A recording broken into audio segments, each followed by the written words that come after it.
Welcome to Ghost Carrier, our 15-part alternative history audio series about a world where America lost the Pacific War. This is the tale of a doomed aircraft carrier and its crew, stranded in the vast Pacific by a supernatural twist of fate. This story has been adapted from my book, Ghost Carrier.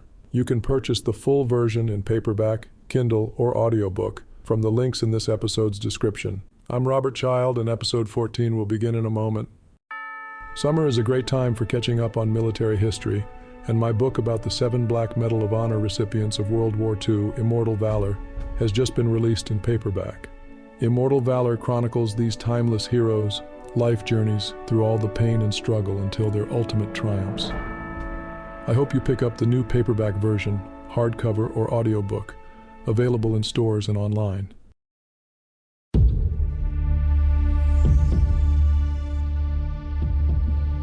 Ghost Carrier, They Died to Fight Another Day. Written by Robert Child. Narrated by Kirk Winkler.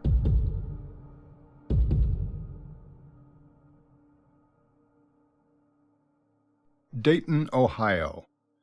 Now, Frank, I want you to listen to me very carefully, Maria instructed. If you do not follow the instructions exactly as my guides have given me, you will not be able to connect and be with your father. Do you understand? I think, but I still don't know how you're going to bring him back. I'm not going to bring him back. What? What do you mean? Frank, you've come a long way, but this final step is going to be the most difficult of all. Everything you have believed about the world your entire life, you need to now throw away. Frank listened intently. You have to completely disregard what you believe about what reality is and how it operates. Everyone creates their own reality from their conscious and subconscious beliefs of what they believe to be true for them and only for them. Whatever you decide and believe in your mind to be true becomes your reality. There is a parallel reality existing at this very instant, as solid and tangible as this one we are living in now, where you are together with your dad, where you have memories of growing up with him and of the love and respect you share. This is the life you are going to make your truth and your final destination. You must believe this life, this world exists now with every cell of your body. There can be absolutely no doubt in your mind. You are literally going to jump into this parallel existing reality track. Some people have called it quantum jumping, where they have deliberately moved back and forth between their own alternate reality tracks. But for you, Frank, the jump is going to be irreversible. Frank nodded. Just tell me what I need to do. Close your eyes. We are about to change your past, starting with your earliest memory. Think back. What is the first thing you remember? Eyes closed, Frank concentrated. I think I was about 4 or 5, and my mother got me a dog. He was really a mutt. What was his name? Try to remember as many details as possible. Cuddles. He was a sort of Beagle-Spaniel mix, black with brown and white spots. God, I loved that dog. Good. Intensify that feeling. We did everything together. He was my best buddy. Okay, now add in your dad. Place him in the scene. Imagine he is the one giving you the dog. Watch his face light up as he sees your joy. You and your dad take Cuddles out to the backyard and toss a ball around. You are laughing. Cuddles is trying to jump at the ball, but he misses.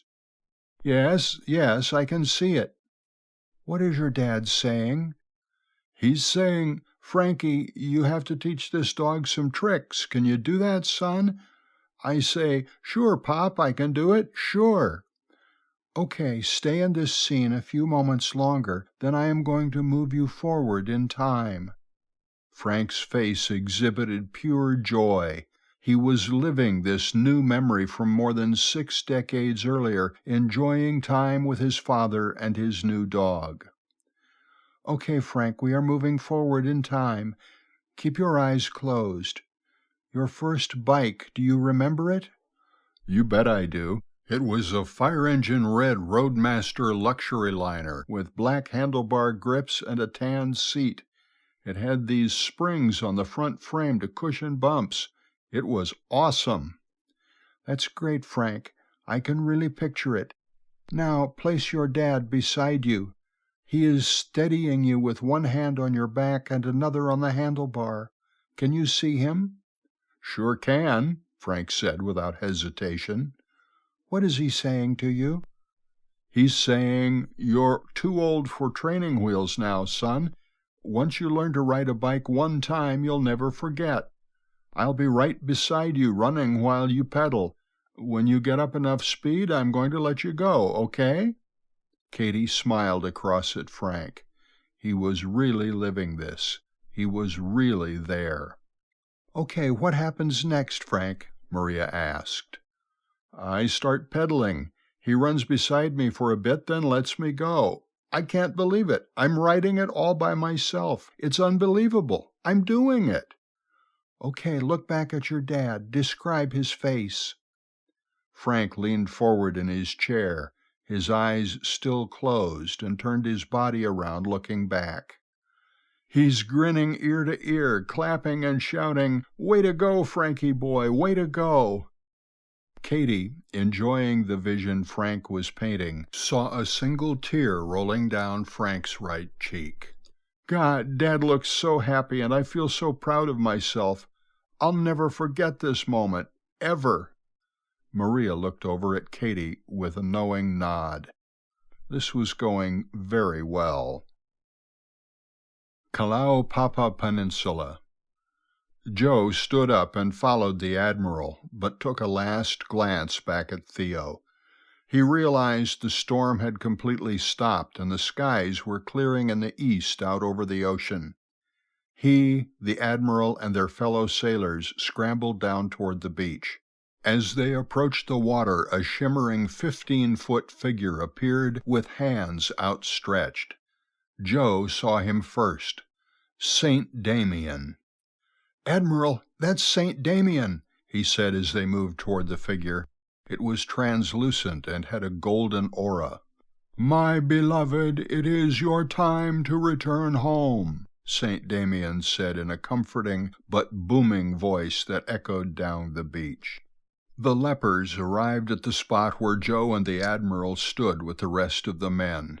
Kikio Manawiki stepped forward and kneeled before the shimmering image, his head bowed to the ground. "Rise, my son. Kneel only before God," Damien exhorted. "You and the flock have exhibited extraordinary courage and great faith on this day. It will not be long before you all leave this place." Kikio looked around at his fellow lepers, excited but not sure what Saint Damien meant, because he knew they were forever banished from their fellow man. Knowing his concern, Saint Damien said, "It has been orchestrated in the higher realms that an effective antidote to your condition appear in your world. It has been in process for some time. The colony here on Molokai will be the first recipients of the treatment in 3 months' time." Kikio's face lit up and tears began as the other lepers shouted in jubilation. The Admiral and Joe and the rest of the men could not hold back. They cheered for their fellow comrades in arms. Turning to the sailors, Saint Damien said, "It is time." He waved his robe-draped right arm toward the sea, and a massive gold and orange rainbow appeared 10 yards out into the surf. Within the rainbow, a spiraling, shimmering portal appeared and illuminated everything around it. "Walk forward, my beloved, walk into the light of your world. Go forth under the grace and protection of our Creator, and you will reunite with your souls." Joe desperately wanted to know something and struggled to find words. "Saint Damien, the men, the ones we lost here?" No one is ever lost, my son. The ones whose sole mission was not completed, or who are needed for a great task on your world, you will see them again as they were. Other souls will continue on to the higher realms, but no one has been lost." Joe nodded, grateful to St. Damien, and turned toward the portal. The men of the Liscum Bay waded into the surf toward the dimensional opening. They all noticed immediately they were not getting wet. They could see their legs moving through the water, but they remained completely dry. Some men started laughing, some started smiling, all started running, including Joe. He looked back one last time and waved at Kikyo and St. Damien as he disappeared in the portal. I hope you've enjoyed this episode of Ghost Carrier, our 15-part alternative history series. Join us next time for another installment. This story has been adapted from my book, Ghost Carrier. You can purchase the full version in paperback, Kindle, or audiobook from the links in this episode's description. And if you like what you hear, leave a review or a rating, or just click the follow button. I'm Robert Child, and this has been Ghost Carrier, only on Point of the Spear. Music licensed from audioblocks.com. Point of the Spear is produced by RSC Media Group.